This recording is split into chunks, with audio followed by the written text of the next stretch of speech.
Ito na yung slide tama. Dito ka. Dito pa lang, ito sa utak doon.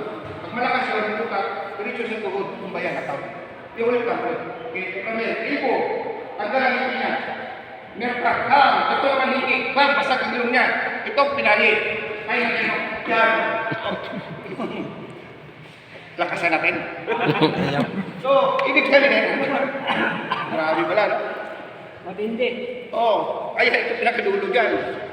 Dito pala dyan, basag yung lubian eh. Wala pa tayo tao dyan.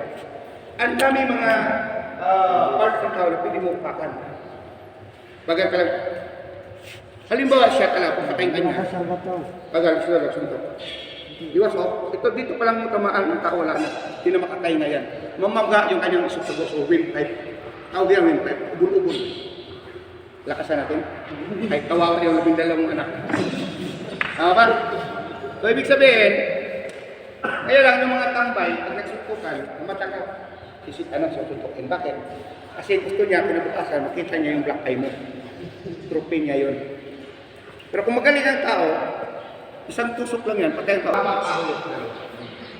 itong tao niya yung dalawa, nakalikod, may tali sa akin yan. Parang makpaktalip ko rin siya dyan. Yung tao yan. Tapos, okay, sandal ka sa akin. Yan. Ito na yung paglakad ko.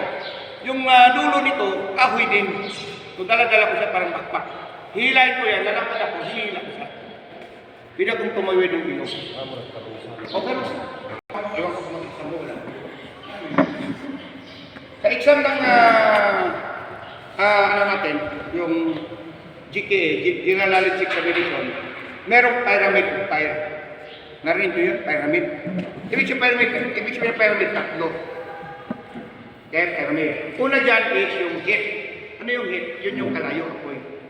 Sumunod yung oxygen. Yun yung nagbubugas sa apoy. At pangatlo is yung fuel.